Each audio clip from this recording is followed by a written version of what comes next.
لله رب العالمين والعاقبة للمتقين والصلاة والسلام على سيد الأنبياء والمرسلين وعلى آله وأصحابه الطيبين الطاهرين أما بعد فأعوذ بالله من الشيطان الرجيم بسم الله الرحمن الرحيم يا أيها الذين آمنوا اتقوا الله وكونوا مع الصادقين صدق الله العظيم غوث اعظم بمنی بے سرو ساما مدد قبلہ دین مدد کعبہ ایمان مدد بگرداب بلا افتاد کشتی ضعیفانو شکستہ رات و پشتی بحق کے خواجہ عثمان ہارون مدد کن یا معین الدین چشتی مدد کن یا معین الدین چشتی مدد کن یا معین الدین چشتی۔ منبر پر جلوگر عرش مقام سادات کرام علماء ذوی الاحترام حاضرین محفل پردہ نشین ماں اور بہنوں السلام علیکم ورحمۃ اللہ وبرکاتہ۔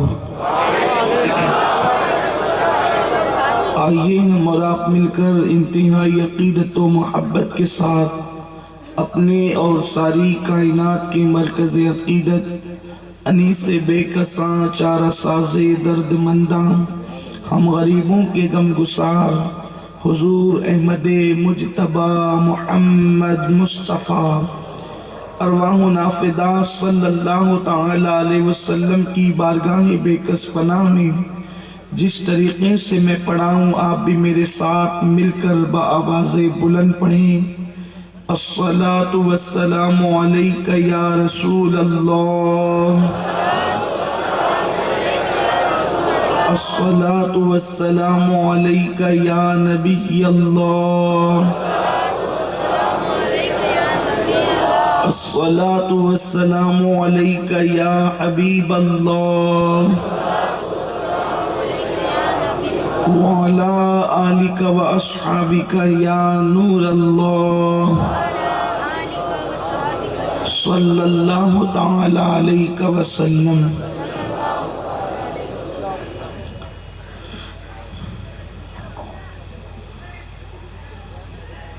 جو تیرا طفل ہے کامل ہے یا غوث، جو تیرا طفل ہے کامل ہے یا غوث، تو فیلی کا لقب واصل ہے یا غوث، ہمارا خاتمہ بالخیر ہوگا تیری رحمت اگر شامل ہے یا غوث۔ میرے پیارے آقا صلی اللہ تعالی علیہ وسلم کے پیارے دیوانوں، آج آدرا کی سرزمین پر عاشقان رسول نے، اس گاؤں کے لوگوں نے اس محفل غوث العظم دستگیر کا انعقاد کیا ہے۔ میں دعا کرتا ہوں کہ اللہ تبارک و تعالی اس بستی کے لوگوں پر اپنا خصوصی کرم نازل فرمائے۔ بہت محبت والے لوگ ہیں، پورے ملک میں جانا ہوتا ہے، لیکن کچھ لوگ ایسی محبت دیتے ہیں کہ جو بہت دنوں تک یاد رہتی ہے۔ اللہ تعالیٰ ان سب کو بہتر جزا عطا فرمائے۔ میرے پیارے آقا صلی اللہ تعالی علیہ وسلم کے پیارے دیوانوں، اللہ تبارک و تعالیٰ قرآن مقدس میں ارشاد فرماتا ہے، یا ایھا الذین آمنوا اتقوا اللہ وکونوا مع الصادقین، اے ایمان والو اللہ سے ڈرو اور اللہ کے برگزیدہ بندوں کے سچوں کے ساتھ ہو جاؤ، یعنی اللہ کے ولیوں کے ساتھ ہو جاؤ۔ میرے آقا صلی اللہ علیہ وسلم کے پیارے دیوانوں، انسان کے ذہن میں خیال پیدا ہوتا ہے کہ جب انسان ایمان بھی لا چکا اور وہ مومن ہو گیا اور پھر وہ اللہ سے ڈرا، ظاہر سی بات ہے وہ ایمان لا چکا، اسی لیے یا ایھا الذین آمنوا میں اس کا شمار ہوا، ایمان والوں میں اس کا شمار ہوا، اور ساتھ میں یہ بھی کہا کہ اللہ سے ڈرو۔ جب بندہ اللہ سے ڈرے گا تو پھر اللہ سے ڈرنے والا بندہ جب اللہ سے ڈرے گا تو وہ جھوٹ تو نہیں بولے گا، اللہ سے ڈرے گا وہ جرائم تو نہیں کرے گا، اللہ سے ڈرے گا وہ گناہ تو نہیں کرے گا، اللہ سے ڈرے گا وہ عیاشی تو نہیں کرے گا، اللہ سے ڈرے گا وہ نمازوں کو ترک تو نہیں کرے گا، اللہ سے ڈرے گا وہ برائی تو نہیں کرے گا، اللہ سے ڈرے گا وہ بے حیائی تو نہیں کرے گا، اللہ سے ڈرے گا وہ غفلت کی زندگی تو نہیں گزارے گا۔ اس کا مطلب یہ ہے کہ جب بندہ اللہ سے ڈرتا ہے تو وہ اپنے آپ کو گناہوں سے بچاتا ہے اور وہ نیک کام کرتا ہے، تو پھر اللہ سے ڈرنے کے بعد بھی تیسری منزل بتائی گئی، کونوا مع الصادقین، اللہ کے ولیوں کے ساتھ ہو جاؤ، اللہ کے برگزیدہ بندوں کے ساتھ ہو جاؤ، اللہ کے مقدس بندوں کے ساتھ ہو جاؤ۔ ایسا کیوں ہے؟ ایسا اس لیے ہے کہ ایمان لانے کے بعد ایمان بچانا بڑا مشکل کام ہے، ایمان لانے کے بعد ایمان کی حفاظت بڑا مشکل کام ہے۔ ہمارے اور آپ کے بس میں نہیں کہ ایمان لانے کے بعد اپنے ایمان کو ہم بچا سکیں۔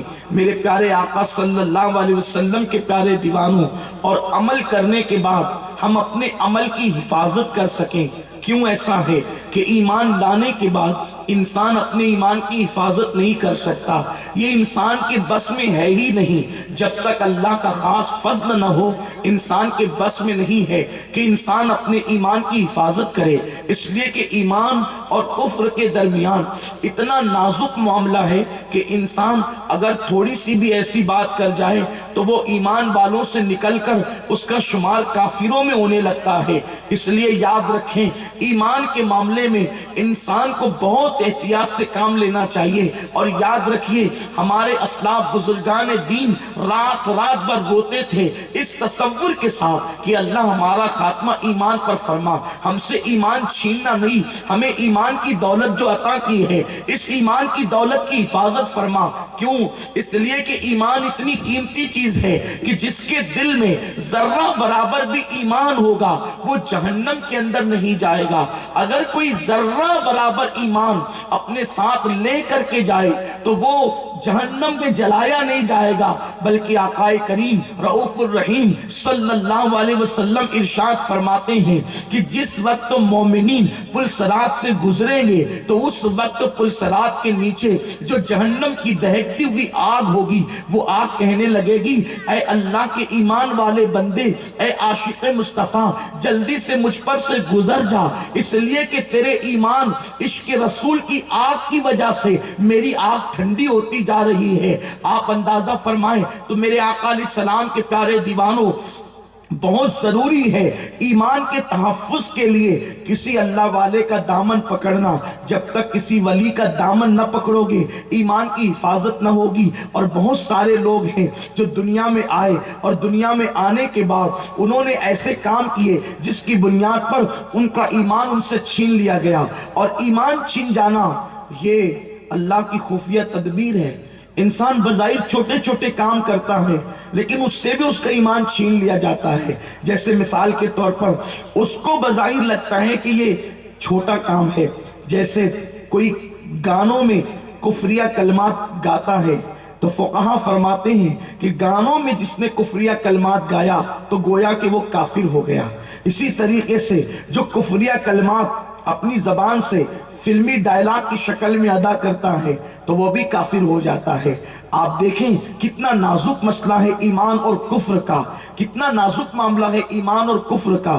اور ایمان ہی وہ چیز ہے، آپ کے پاس پہاڑوں جیسی نیکیاں ہوگی، آپ کے پاس کروڑوں نیکیاں ہوگی، لیکن مرتے مرتے ایمان اگر آپ کا سلامت نہ رہا، اللہ نہ کرے، تو آپ کی ساری نیکیاں ضائع کر دی جائے گی، آپ کی ساری نیکیاں تباہ کر دی جائے گی۔ لوگ یہ سوچتے ہیں کہ ہم ساری زندگی ایمان کے کام کریں اور ایک زندگی کفر، ایک کام کفر کا کرے زندگی میں، تو کیا ایمان چلا جاتا ہے؟ تو بالکل ایسے ہی ہے جیسے 50 لیٹر دودھ میں کوئی بندہ ایک قطرہ زہر ملا دے تو بتائیں ایک قطرے زہر نے 50 لیٹر دودھ کو خراب کیا کہ نہیں کیا؟ اسی طریقے سے ایمان، اللہ اکبر، آپ کتنی بھی نیکیاں کریں لیکن آپ کی اللہ نہ کرے کوئی کفریہ کلمہ زبان سے نکلا یا کوئی کفریہ حرکت سرزد ہو گئی تو ایسی صورت میں ساری نیکیاں زندگی کی ضائع ہو سکتی ہے۔ اور کبھی کبھی چھوٹی چھوٹی باتوں سے ایمان کو خطرہ ہونے لگتا ہے۔ خود اللہ کے حبیب مصطفیٰ جان رحمت صلی اللہ علیہ وسلم نے فرمایا، جیسے میرے آقا صلی اللہ علیہ وسلم کے دیوانوں، اللہ کے حبیب علیہ السلام کا ظاہری دور ہے، سرکار کے ظاہری دور میں حضور علیہ السلام کے ایک صحابی ہیں جن کا نزا کا وقت قریب ہے، جو دنیا سے کوچ کرنے والے ہیں، جو دنیا سے تشریف لے جانے والے ہیں۔ ایسے عالم میں صحابہ کرام اس صحابی کو کہتے ہیں کلمہ پڑھو، اس لیے کہ انسان جب کلمہ پڑھتے ہوئے دنیا سے جائے تو وہ کامیاب انسان ہے، کیونکہ میرے آقا صلی اللہ علیہ وسلم نے فرمایا جس کی زندگی کا آخری کلمہ کلمہ طیب لا الہ الا اللہ محمد الرسول اللہ ہو، وہ بندہ جنت میں جائے گا۔ لیکن یاد رکھیں پوری زندگی آپ تسبیح پہ کلمہ پڑھتے رہے اور موت کے وقت کلمہ زبان پر نہ آیا تو کتنی محرومی کی بات ہے، کتنی تکلیف کی بات ہے۔ تو صحابہ کرام ان کو کہتے ہیں، اور پھر کس کو کہہ رہے ہیں؟ اللہ اکبر، صحابی رسول کو کہہ رہے ہیں۔ اس صحابی کا نام حضرت علقمہ ہے۔ حضرت علقمہ کی زبان پر کلمہ طیبہ نہیں آتا، صحابہ کرام تلقین کرتے کلمہ پڑھو، لیکن ان کی زبان پہ کلمہ نہیں آتا۔ اللہ اکبر، کوئی ایک صاحب سرکار کی بارگاہ میں دوڑے دوڑے آئے اور بہت تعصف کے ساتھ کہنے لگے، عرض کیا یا رسول اللہ، بڑی حسرت سے کہا اے جان ایمان، مشکل کشا آقا، حاجت روا آقا، کریم آقا، آپ دیکھیں کل علقمہ کی زبان پر کلمہ طیبہ جاری نہیں ہو رہا ہے اور نزا کا عالم ہے، آخری وقت ہے۔ میرے آقا علیہ السلام نے غیب دا نبی نے فرمایا کیا علقمہ کی ماں حیات ہے؟ کیا علقمہ کی اماں زندہ ہیں؟ لوگوں نے عرض کی جی یا رسول اللہ، علقمہ کی ماں زندہ ہیں۔ آقا کریم صلی اللہ علیہ وسلم فرماتے ہیں بلاؤ علقمہ کی ماں کو۔ علقمہ کی بوڑھی ماں بارگاہ رسالت میں پیش کی گئی۔ اللہ کے حبیب صلی اللہ علیہ وسلم نے ان سے پوچھا اے علقمہ کی امی، کیا تم علقمہ سے راضی ہو؟ انہوں نے عرض کی نہیں یا رسول اللہ، میں علقمہ سے راضی نہیں ہوں۔ آقا کریم نے فرمایا علقمہ سے راضی ہو جاؤ، اس کو معاف کر دو، اس کی جو غلطی ہو، اس کی خطا ہو معاف کر دو۔ اس وقت انہوں نے کہا یا رسول اللہ، میں اس کو معاف نہیں کر سکتی، اس کی وجہ یہ ہے کہ اس نے میرا اتنا دل دکھایا ہے کہ میں اس کو معاف نہیں کر سکتی، اس لیے کہ جب بھی میں کوئی اس کو مشورہ دیتی تھی اور میرے مقابل میں اس کی بیوی اس کو کوئی مشورہ دیتی تھی تو وہ میرا مشورہ رد کر دیتا تھا اور اپنی بیوی کا مشورہ قبول کر لیتا تھا، اس وجہ سے میرا دل دکھتا تھا۔ حالانکہ اس صحابی نے اپنی ماں کا دل جان بوجھ کر نہیں دکھایا، صحابی ایسے نہیں ہوتے کہ جو جان بوجھ کر کوئی غلطی کرے۔ صحابہ کرام تو وہ ہوتے ہیں روئے زمین پر صحابہ جیسی مخلوق نہ ان سے پہلے آئی ہے غیر انبیاء میں، اور اب نہ ان کے بعد کوئی صحابی جیسے ہو سکتا ہے، اس لیے کہ صحابی اس کو کہتے ہیں جس نے اپنی ماتھے کی آنکھوں سے ایمان کی شکل میں مصطفیٰ جان رحمت کا دیدار کیا ہے، اللہ کے حبیب کا جلوہ دیکھا ہے۔ اب آپ مجھے بتائیں کہ جس نے حضور علیہ السلام کو ایک جھلک دیکھا ہے اس بندے کی شان کیا ہے؟ آپ پتہ ہے اللہ اکبر، لوگ کہتے ہیں وہ لوگ کتنے خوش نصیب ہوں گے جس نے غوث الاعظم کو دیکھا، وہ کتنے خوش نصیب ہوں گے جس نے غریب نواز کو دیکھا، لیکن آپ اندازہ تو لگائیں غوث پاک غریب نواز کو دیکھنے والے کتنے خوش نصیب ہیں، لیکن غوث پاک غریب نواز جس رسول کی نالین اٹھاتے ہیں اس رسول کو دیکھنے والے صحابہ کتنے خوش نصیب ہیں۔ انہوں نے رسول اللہ کا جلوہ دیکھ کر گویا کہ خدا کا جلوہ دیکھا ہے۔ من رعانی فقط رعا الحق، اس لیے اگر صحابی کی زندگی میں کوئی نیکی نہ بھی ہو، صرف رسول اللہ کا جلوہ دیکھ لینا یہ اتنی بڑی نیکی ہے کہ اس نیکی کے برابر کوئی نیکی ہو نہیں سکتی۔ کیوں؟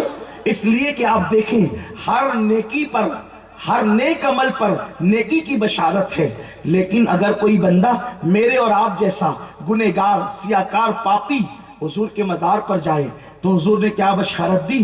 من زار قبری وجبت لہو شفاعتی، جس نے میری قبر کی زیارت کی اس پر میری شفاعت واجب ہو گئی۔ واجب ہو گئی مطلب اس کو جنت کا سرٹیفکیٹ مل گیا۔ یہ ذمہ داری سے کہہ رہا ہوں، اگر ایمان کی حالت میں کوئی حضور کے روضے کی زیارت کر لے، سرکار فرماتے وجبت لہو شفاعت، واجب ہو گئی، ضروری ہو گئی. اور حضور کا کہنا، سرکار کا فرمان کبھی ٹل نہیں سکتا. آپ مجھے بتائیں، جو مزار رسول دیکھ لے اس پر جنت واجب ہو گئی، حضور کی شفاعت واجب ہو گئی. آپ ذرا غور کریں، جو حضور کے مزار پر آئے، اور اب تو کوئی حضور کا مزار دیکھ بھی نہیں سکتا، حضور کا مزار اب کوئی دیکھ بھی نہیں سکتا. مزار ہے، اس کے بعد دیوار ہے، اس کے بعد سیسا پلائی ہوئی دیوار ہے، اس کے بعد پردہ ہے، اس کے بعد جالی ہے، اس کے بعد تو کھڑا ہے. پھر بھی حضور فرماتے وجبت لہو شفاعتی. تو ان کو نہیں دیکھ رہا ہے، وہ تجھے دیکھ رہے ہیں. وجبت لہو شفاعتی، شفاعتی کا مطلب کیا ہے؟ میری شفاعت اس پہ واجب ہو گئی. اور شفاعت کسے کہتے ہیں؟ حضور کہیں گے اللہ اس کو بخش دے، اس کو کہتے ہیں شفاعت. یہ آسان زبان میں سمجھا رہا ہوں. حضور جس کے بارے میں کہیں کہ اللہ اس کو بخش دے، اس کو کہتے ہیں شفاعت.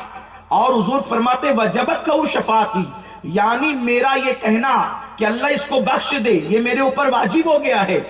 میں اس کی شفاعت کروں گا، ضرور کروں گا. کس کی؟ جو ایک بار در رسول پر آ جائے. حضور کے وصال کے بعد جو مزار رسول پر آئے وہ جنت سے محروم نہیں رہتا. اگر وہ ایمان کی حالت میں زیارت کر لے حضور کے روضے کی، بتاؤ جو مزار کو دیکھے اس کا یہ مقام ہو جاتا ہے، جو جلوے یار کو دیکھے ان کا مقام کیا ہوگا، ان کے جلوے کیا ہوں گے. اسی لیے صحابہ کی عظمت جانو، صحابہ کی عظمت پہچانو. صحابہ کے کسی خطا کو ایشو بنا کر کے ان کو گالیاں مت دو. یہ باتیں تو صرف عبرت کے لیے پیش کی جاتی ہے. علقمہ نے اپنی ماں کو جان بوجھ کر نہیں ستایا، جان بوجھ کر تکلیف نہیں پہنچائی، جان بوجھ کر کے ان کا دل نہیں دکھایا. یہ کرنا کچھ چاہتے تھے اور ماں سمجھی کچھ اور ماں کا دل دکھ گیا. یہ کہتے ہیں لاشعوری طور پر ایسا ہو گیا حضرت علقمہ کے ساتھ. تو علقمہ کی ماں کہتی ہیں یا رسول اللہ میں علقمہ سے راضی نہیں ہوں. اور پھر آپ یہاں تک تو دیکھو کہ اگر ماں ناراض ہے تو حضرت علقمہ کی زبان پر کلمہ جاری نہیں ہو رہا ہے. علقمہ نے کلمہ کس کے ہاتھ پہ پڑھا تھا؟ رسول اللہ کے ہاتھ پر. ذرا سوچو تو صحیح، غور تو کرو، اندازہ تو کرو. یہاں میرے نوجوان موجود ہیں، یہاں پر میری مائیں اور بہنیں موجود ہیں جن کے ماں باپ حیات ہیں، اکثریت میں وہ نوجوان موجود ہیں.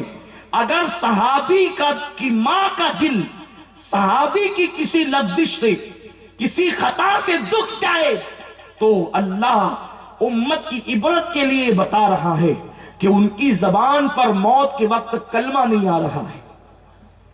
اور صحابی کا مرتبہ ولیوں سے بھی بڑا ہوتا ہے. لیکن سوچو کتنی بڑی عبرت کی بات ہے، ماں کا دل دکھایا نہیں، دکھ گیا. ایک ہوتا ہے دل دکھانا اور ایک ہوتا ہے دل دکھنا. دکھانا مطلب آپ نے گالی دی، دل دکھایا. دکھانا مطلب آپ نے جھڑکا، دل دکھایا. دل دکھانا مطلب آپ نے بات نہیں مانی، دل دکھایا. آپ نے گالی دی، آپ نے کھانا نہیں دیا، آپ نے خدمت نہیں کی، بیمار پڑے تیمارداری نہیں کی، مزاج پرسی نہیں کی، دل دکھایا. لیکن دل دکھ گیا. آپ آ رہے تھے، ہم نے دوسری طرف رک کر کے تھوکا تو آپ سمجھے کہ مجھے دیکھ کے تھوکا، یہ دل دکھ گیا. ہم تو آپ کو پتا بھی نہیں، ہمارے دل پہ گزری بھی نہیں کہ آپ آ رہے ہیں. لیکن آپ آئے، ہم نے تھوک دیا تو آپ سمجھ بیٹھے کہ ہمیں ہی دیکھ کے تھوکا. دل تو دکھا نا، ہم نے دکھایا لیکن دکھ گیا. سمجھے اب بات کو؟ علقمہ نے ماں کا دل دکھایا نہیں تھا، دل دکھ گیا تھا. لیکن دل تو دل ہوتا ہے، اور وہ بھی ماں کا دل. اللہ نے کائنات میں ماں کا دل جیسا بنایا ویسا کسی کا دل نہیں بنایا. اور ہم عبرت تو حاصل کریں، ہم غور تو کریں. ماں کا دل دکھائے، ان کی زبان پہ کلمہ نہیں آتا. اور حضور سید عالم جو ہر تکلیف کا حل جانتے ہیں، ہر مصیبت کا حل جانتے ہیں، اگر حضور اشارہ کر دے تو کنکریاں کلمہ پڑھنے لگے، حضور اشارہ کر دے تو درخت کلمہ پڑھنے لگے. آقا اتنا کہہ دیتے اللہ علقمہ کی زبان پہ کلمہ جاری کر دے، کیا کلمہ جاری نہ ہوتا؟ کیا کلمہ جاری نہ ہوتا؟ جس کے اشارے سے کنکریاں کلمہ پڑھے، کنکریاں تو کنکریاں ہے، ارے جس کے اشارے سے بت کلمہ پڑھے، حضور نے بتوں کو بھی کلمہ پڑھایا ہے، جس کے کہنے سے جنات کلمہ پڑھے، وہ رسول اگر کہہ دیتے اللہ علقمہ کی زبان پہ کلمہ جاری کر، کلمہ جاری نہ ہوتا؟ کلمہ تو جاری ہوتا، لیکن ماں کی عظمت کب پتہ چلتی، ماں کا مقام کب پتہ چلتا؟ سن لو سب کے دلوں کو خوش کرنے والوں اور ماں باپ کے دلوں کو دکھانے والوں، ماں باپ کے دلوں کو تکلیف پہنچانے والوں، ایک دن موت تو آنی ہے، ایک دن مرنا تو ہے، ایک دن دنیا سے کوچ تو کرنا ہے۔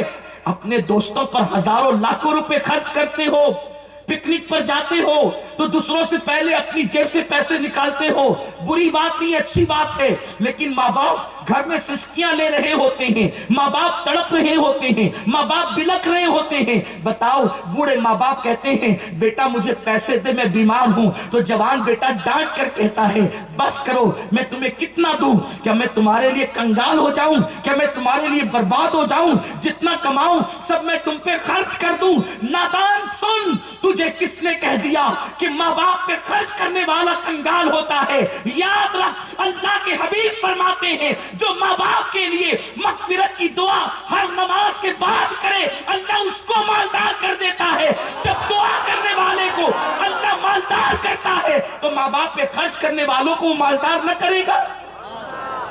آقا فرماتے ماں باپ پہ خرچ کرنے سے تیری زندگی بڑھ جاتی ہے، سرکار فرماتے ماں باپ پہ خرچ کرنے سے تیری زندگی بڑھ جاتی ہے، ماں باپ پہ خرچ کرنے سے تیری آنے والی مصیبت واپس لوٹ کر چلی جاتی ہے، ماں باپ پہ خرچ کرنے سے تیری بری تقدیر بھلی ہو جاتی ہے، ماں باپ پہ خرچ کرنے سے تیرے راستے کی رکاوٹیں دور ہو جاتی ہے، ماں باپ پہ خرچ کرنے کی برکت سے اگر تیری قسمت میں بری موت لکھی ہے تو وہ اچھی موت ہو جاتی ہے۔ اور آپ جانتے ہیں اللہ کی راہ میں خرچ کرنے میں سب سے پہلا حق، ہم کہتے ہیں اللہ کی راہ میں دو، اللہ کی راہ میں دو، تو اللہ کی راہ میں خرچ کرنے کا پہلا حق کس کا ہے؟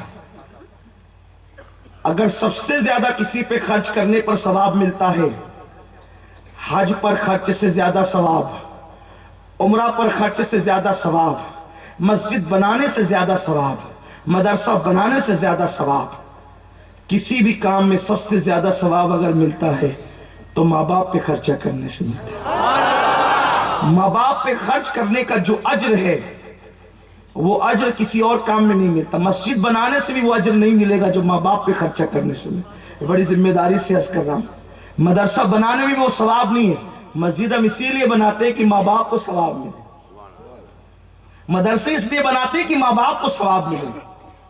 تو ماں باپ پہ خرچ کرنے کا جو ثواب ہے وہ ثواب کسی چیز پر نہیں ہے، اور ہم پر بہت بڑی تکلیف کی بات ہے، ہم سب پہ خرچ کرتے ہیں، ماں باپ پہ نہیں کرتے، اور جب ان پہ خرچ کرنے کی بات آتی تو دل بہت چھوٹا کرتے ہیں۔ بیٹی کی شادی کرے گا تو منگنی میں 1 لاکھ روپے خرچ کرے گا، ہے نا؟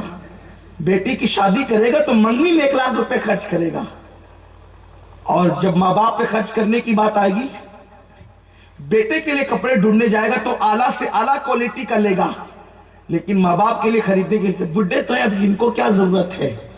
یہ سوچ بن چکی ہے، سوچ۔ ایک بات آپ کو بتاؤں، انسان کا جسم بڈھا ہوتا ہے، انسان کا دل کبھی بڈھا نہیں ہوتا۔ اور سنو، اگر اپنے ماں باپ کو قیمتی لباس پہناؤ گے نا، اللہ اکبر، ہم نے تو دیکھا ہے لوگوں کو، ماں باپ زندہ ہوتے ہیں تو کوئی دوا کو نہیں پوچھتا، اور مر جاتے ہیں تو لوگ کہیں دیکھ چہلم میں پکاتے ہیں، تیجے کے اندر کئی من چنے تقسیم کرتے ہیں، کیوں؟ تاکہ محلے والوں کو پتا چلے بیٹے کو پیار کتنا تھا کہ اتنے چنے ارے اب چنے بانٹنے سے فائدہ کیا ہے تیرے ماں باپ کو؟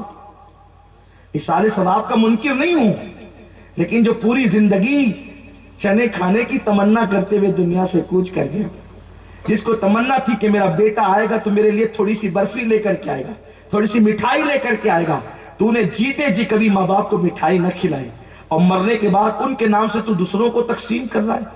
ثواب تو ملے گا، اصال ثواب کا انکار نہیں، لیکن ماں باپ کو ترسایا تو نے، زندگی بھر ان کو کپڑوں کے لیے ترسایا، ان کی موت کے بعد اصال ثواب کے لیے کپڑے بانٹ رہا ہے۔ آنکھیں کھولو، احساس کرو، ماں باپ کی قدر کرو، ماں باپ کی اہمیت کرو، ان کی عظمت کو پہچانو، اس لیے کہ آپ کسی بھی بزرگوں کی زندگی پیش کیجئے اور بعد میں تحقیق کیجئے کہ ان کو جو ترقی ملی کہیں نہ کہیں ماں باپ کی دعا کا حصہ ضرور آپ کو ملے گا۔ دنیا میں کوئی کامیاب انسان آپ کو ایسا نہ ملے گا جس کے پیچھے اس کے ماں باپ کی دعا نہ ہو، آپ دیکھیں، اور دنیا کا کوئی ناکام انسان آپ کو ایسا نہ ملے گا جس کے پیچھے اس کے ماں باپ کی بد دعا نہ ہو، کسی نہ کسی اعتبار سے۔ ماں باپ کو ستانے والے کبھی ترقی نہیں کر سکتے۔ اگر 4-6 دن کسی کو ترقی مل گئی، یہ ترقی نہیں ہے۔ ترقی کا مطلب یہ ہے کہ دنیا سے اس حالت میں جائے کہ اس کا ایمان اس کے پاس موجود ہے۔ تو گفتگو طول نہ پکڑے، اس لیے میں اپنی گفتگو کو اختصار کے ساتھ عرض کر رہا ہوں۔ اللہ کے حبیب نے فرمایا علقمہ کی ماں علقمہ کو معاف کر دو۔ انہوں نے کہا حضور میرا دل بہت دکھ ہے، میں معاف نہیں کر سکتی۔ سرکار نے ان پہ زور نہیں ڈالا۔ آقا نے فرمایا جاؤ لکڑیاں لاؤ۔ مشہور سی بات ہے، آپ نے سنا بھی ہوگا، لوگ منتشر ہونے والے تھے کہ علقمہ کی ماں نے پوچھا حضور یہ لکڑیوں سے کیا کرنا ہے، آپ لکڑیوں کا کیا کریں گے؟ سرکار فرماتے اس میں آگ لگاؤں گا اور اس آگ میں تیرے بیٹے کو زندہ جلا دوں گا۔ ماں آخر ماں ہوتی ہے۔ جیسے سنا نا کہ میں تیرے بیٹے کو زندہ جلا دوں گا، عرض کیا یا رسول اللہ میرے بیٹے کے ساتھ آپ ایسا نہ کریں، حضور میرے بیٹے کے ساتھ ایسا نہ کریں۔ سرکار نے مسکرا کے کہا، کیونکہ حضور یہ بات اس لیے کر رہے تھے کہ حضور ماں کی ممتا کو جانتے تھے کہ ماں سب گوارا کر سکتی ہے، لیکن اولاد کی تکلیف ماں کبھی گوارا نہیں کر سکتی۔ تو میرے رسول نے یہ حکمت کی باتیں کی کہ میں تیرے بیٹے کو آگ میں جلا دوں گا۔ ماں کی ممتا تڑپ گئی، عرض کی آقا میرے بیٹے کے ساتھ ایسا نہ کریں۔ تو سرکار نے فرمایا نادان، جب تو اپنے بیٹے کو دنیا کی آگ میں جلتا دیکھنا گوارا نہیں کر سکتی تو تو اپنے بیٹے کو جہنم کی آگ میں دیکھنا کیسے گوارا کرے گی؟ تو اس وقت عرض کیا یا رسول اللہ اس کا مطلب کیا ہے؟ فرمایا اگر تو نے تیرے بیٹے کو معاف نہیں کیا اور اسی حالت میں اس کو موت آ گئی کہ اس کی زبان پہ کلمہ جاری نہیں ہوتا تو اس وقت یہ جنت میں کیسے جائے گا؟ جہنم کی آگ اسے جلائے گی۔ اس لیے علقمہ کی ماں اگر تو اپنے بیٹے کو جہنم کی آگ سے محفوظ دیکھنا چاہتی ہے تو اس کو معاف کر دے۔ علقمہ کی بوڑھی ماں نے کانپتے ہوئے لبوں سے کہا یا رسول اللہ میں نے اس کو معاف کیا۔ ابھی جملے بھی مکمل نہ ہوئے تھے، ایک صاحب دوڑتے ہوئے اور عرض کیا یا رسول اللہ مبارک ہو مبارک ہو، علقمہ کی زبان پر کلمہ طیبہ جاری ہو گیا ہے۔ اب میں آپ سے پوچھنا چاہتا ہوں، آپ سے سوال کرنا چاہتا ہوں، اگر ماں کا کوئی دل دکھائے تو ایمان پر خاتمے کے لالے پڑ جائے اور کلمہ زبان پر نہ آئے، اگر کوئی رسول پاک کا دل دکھائے تو اس کو ایمان کی موت کیسے نصیب ہوگی؟ آپ سوچتے ہیں کیا کوئی بندہ ایسا بھی ہے کہ جو حضور کا دل دکھاتا ہے؟ ہاں بالکل دکھاتا ہے۔ حضور علیہ السلام فرماتے دنیا تو ہفتے میں تمہارے نام اعمال 2 مرتبہ میرے سامنے پیش کیے جاتے ہیں۔ جب تمہارا اچھا عمل دیکھتا ہوں مجھے خوشی ہوتی ہے اور جب تمہارا برا عمل دیکھتا ہوں تو میرے دل کو تکلیف پہنچتی ہے۔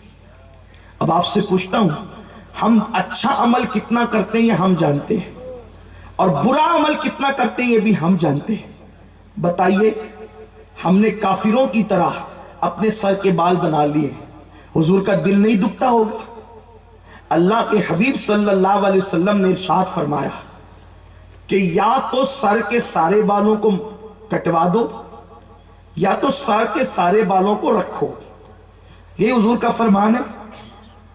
بعض بال کٹا کے بعض رکھنا، سرکار علیہ السلام فرماتے جو بعض بال کٹائے اور بعض رکھے، آقا کریم صلی اللہ علیہ وسلم فرماتے یہ قیامت کی نشانی میں سے ایک نشانی ہے اور وہ لوگ جنت کی خوشبو سے بھی محروم کیے جائیں گے۔ اب آپ مجھے بتائیں جس وقت یہ حدیث اس دور میں بیان کی گئی تھی ممکن ہے لوگوں کو احساس نہ رہا ہوگا تو یہ کیا مطلب ہے بعض کٹانا اور بعض رکھنا؟ آج آپ اس کو دیکھیں، اتنے کٹاتے ہیں اتنے رکھتے ہیں، آج یہ فیشن بن گیا۔ ہنسنے کی بات نہیں ہے، یہ اللہ کے حبیب علیہ الصلوۃ و تسلیم کی غیب کی خبر ہے جو حضور علیہ السلام نے دی. سرکار فرماتے قریب قیامت لوگ اونٹوں کی طرح، بختی اونٹوں کی طرح جو ہے وہ اپنے بالوں کو رکھیں گے. یعنی جو وہ اونٹ تھے اس قسم کے تو نیچے سے ان کے سارے بال صاف ہوتے اور اوپر پیٹھ کی طرف جا کر ان کے بال بڑے ہو جاتے تھے. آقا فرماتے ہیں جب اس طریقے سے میری امت کو بال رکھتے دیکھو تو پھر قیامت کا انتظار کرو کہ قیامت قریب ہے. آج لوگ اللہ اکبر فلاں ہیرو نے فلم میں یہ کیا ہم بھی یہ کریں اور بال ان کی طرح کٹاتے ہیں. حضور علیہ السلام کی سنت کی طرح نہیں کٹاتے. یا تو سارے بالوں کو کٹا کے چھوٹے کر دو یا سارے بالوں کو بڑے کر دو, زلفیں رکھ لو. یہ دو میں سے تیسرا کوئی راستہ تو ہے نہیں. اور اگر عمرہ یا حج کے لیے جا رہے ہو تو سارے بال منڈا دو یعنی کہ حلق کرا لو. لیکن اللہ اکبر آج یہ فیشن بن گیا ہے. لوگ خدا جانے بال کو کس طرح سے اوپر رکھنے کے لیے الگ الگ قسم کے لکوڈ استعمال کرتے ہیں, الگ الگ قسم کا جیل استعمال کرتے ہیں اور بالوں پر ہزاروں روپے خرچ کرتے ہیں. میرے آقا علیہ السلام کے دیوانوں اور میری قوم کے جوانوں, تم نے بالوں کو کھڑے رکھنے کے لیے اور بالوں کی حفاظت کے لیے جو ہزاروں روپے استعمال کیے ہیں, تجھے پتا ہے تو اس سے حضور کے دل کو تکلیف پہنچا رہا ہے. اور جب تجھے موت آئے گی تو موت آنے کے بعد تیرے ان بالوں کا انجام کیا ہوگا, تیری ان بالوں کی حیثیت کیا ہوگی. آج میرا عنوان وہ نہیں ہے لیکن بات آئیے تو عرض کروں. ایک مرتبہ حضرت سعید ابن مسیب رضی اللہ تعالیٰ نے ارشاد فرماتے ہیں, یہ میرے مولائے کائنات کے شاگرد اور مرید ہیں. حضرت سعید ابن مسیب ارشاد فرماتے ہیں ایک مرتبہ میں آقا سرکار مولا علی کے ساتھ ایک قبرستان میں گیا اور مولائے کائنات کے ساتھ جب میں قبرستان میں پہنچا تو قبرستان میں پہنچنے کے بعد مولائے کائنات نے قبر والوں کو سلام کیا. اور جب قبر والوں کو مولائے کائنات نے سلام کیا تو قبر سے جواب آیا. جب قبر سے جواب آیا تو مولا علی نے پوچھا, مولائے کائنات نے پوچھا, اے قبر والوں بتاؤ تمہارا حال کیا ہے, تمہارے احوال کیا ہے, تمہارا انجام کیا ہے. تو قبر والوں نے عرض کیا مولا پہلے آپ بتائیں کہ ہم جب آپ سے جدا ہوئے تو ہمارے گھروں کا حال کیا ہے, آپ پر کیا بیتی. تو مولائے کائنات نے فرمایا سنو سنو کہ تم نے جو مال کمایا تھا اور تم نے حلال و حرام میں کوئی تمیز نہیں کی تھی, ان مال کا حال کیا ہوا. وہ مال تمہارے وارثوں میں تقسیم ہو چکا ہے اور وہ تمہارے وارثین وہ مال اپنی مرضی کے مطابق خرچ کر رہے ہیں. اللہ اکبر, یہ کتنا بڑا المیہ ہے. انسان جب مال کماتا ہے تو نہ حلال دیکھتا ہے نہ حرام دیکھتا ہے, اور جب وہ مر جاتا ہے تو ایک روپیہ بھی اپنے ساتھ لے کر کے نہیں جاتا. قرآن میں میرا اللہ فرماتا ہے لا تنس نصیبک من الدنیا, دنیا سے اپنے نصیب کا مت بھول. تو دنیا سے کچھ لے کر کے نہیں جائے گا. میرا مال, میری کھیتی, میری باڑی, میرا باغ, میرا بینک بیلنس, میرا یہ میرا وہ, انسان تیرا کچھ نہیں ہے. آقا فرماتے ہیں انسان تین چیزیں تیری ہے, جو تو نے کھا کے ہضم کیا وہ تیرا ہے, جو تو نے پہن کے پھاڑ دیا وہ تیرا ہے, اور جو تو نے اللہ کی راہ میں خرچ کیا وہ تیرا ہے. لیکن یہ دو چیزیں تو ضائع ہو گئی. تیسرا, اللہ کے لیے کسی کو کچھ دیا تو قیامت کے دن اللہ تجھے اس کو لوٹائے گا, اللہ تجھے واپس کرے گا نیکیوں کی شکل میں, اپنی خوشی کی شکل میں, اپنی رضا کی شکل میں. اللہ اکبر. مولائے کائنات فرماتے ہیں تیرا مال تیرے وارثوں میں تقسیم ہو گیا اور اب وہ اپنی مرضی کے مطابق اس کو خرچ کرتے ہیں. اس کے بعد فرمایا تمہارے گھروں میں جو تم نے اونچی اونچی عمارتیں بنائی اس موت نہیں آئے گی. موت کتنی سستی ہو گئی ہے. انٹرنیٹ پر بیٹھ کر زنا کے مناظر دیکھنے والوں ذرا ملک شام کے جوانوں کی جوانی دیکھ لو. معصوم بچے ایسے پڑے ہوئے ہیں ان کو لاشوں کو کفن بھی نہیں. جوانوں کا حال یہ ہے اللہ اکبر, ان کی شادیاں بھی محفوظ نہیں, ان کے گھر اجڑ گئے. جو اونچی اونچی عمارتوں کے اندر اتراتے تھے, جو اللہ رسول کو بھول کر کے اپنی شان و شوکت کے ساتھ زندگی گزار تھے, جنہوں نے جینس اور ٹی شرٹ کو اپنا ترہ امتیاز بنایا تھا, شام جیسی زمین پہ رہ کر بھی وہ سنت لباس نہیں پہنتے تھے. ان کا حال یہ تھا اتنی مقدس زمین پر رہنے کے بعد بھی وہ داڑیاں مڈا کر کے گٹروں میں پھینکتے تھے. میں نے ملک شام کا دورہ کیا ہے, 2005 میں گیا تھا اور میں نے اپنی آنکھوں سے دیکھا ان جوانوں کا حال ہندوستان کے جوانوں سے الگ نہ تھا. اللہ اکبر. جب دمشق کی جامع مسجد میں میں جمعہ کی نماز پڑھنے کے لیے گیا تو میں نے اپنی آنکھوں سے یہ منظر دیکھا کہ خطیب جمعہ کا خطبہ دے رہا ہے، بہت بڑا عاشق رسول تھا وہ خطیب، میں نے اس کی زیارت کی ہے، میں نے اس سے ملاقات کر کے اس کی دعائیں بھی لی ہے۔ وہ خطیب جمعہ کا خطبہ دے رہا تھا، اس کا عنوان عشق مصطفیٰ تھا اور اسلام کی عظمت تھی، لیکن میں نے کیا دیکھا کہ وہ جوان جو دمشق کی جامع مسجد میں نماز جمعہ پڑھنے آئے تھے، وہ کعبے کی طرف یوں پیر پھیلا کر کے بیٹھے ہوئے تھے اور وہ خطبہ اس انداز سے سن رہے تھے۔ اللہ اکبر! اندازہ تو کریں، کسی کو خدا یوں ہی تباہ نہیں کرتا، اللہ کسی کو یوں ہی ہلاک نہیں کرتا، کسی پر مصیبت یوں نہیں آتی۔ وَمَا أَصَابَكَ مِن مُّصِيبَةٍ فَبِمَا كَسَبَتْ أَيْدِيكُمْ، اللہ کسی پر، اللہ اکبر، جب مصیبت ڈالتا ہے تو وہ کیوں ڈالتا ہے؟ یہ تو تمہارے ہاتھوں کی کمائی ہے، یہ تو تمہارے کرتوت ہے، جو تم نے کیا ہے وہ یہ ہے۔ اللہ اکبر! یہ سوچتے ہو جوانی میں موت نہیں آئے گی، انہیں بھان بھان کر کے اللہ اکبر چھری سے ذبح کیا جا رہا ہے۔ وہ رات کو بھی موت کا منظر دیکھتے ہیں، دن کو بھی موت کا منظر دیکھتے ہیں۔ جوان جوان بیٹیاں اللہ اکبر بیوہ ہو رہی ہیں، معصوم معصوم بچے یتیم ہو رہے ہیں۔ اے ہندوستان کے مسلمانوں، اپنی اعمال کا احتساب کرو، جو غلطی انہوں نے کی تھی وہ غلطی تم بھی کر رہے ہو۔ ہم یقیناً ان سے ہمدردی رکھتے ہیں، ان سے پیار کرتے ہیں، اہل شام سے پیار کرتے ہیں، اہل یمن سے پیار کرتے ہیں، اہل عرب سے، ایمان والوں سے پیار کرتے ہیں،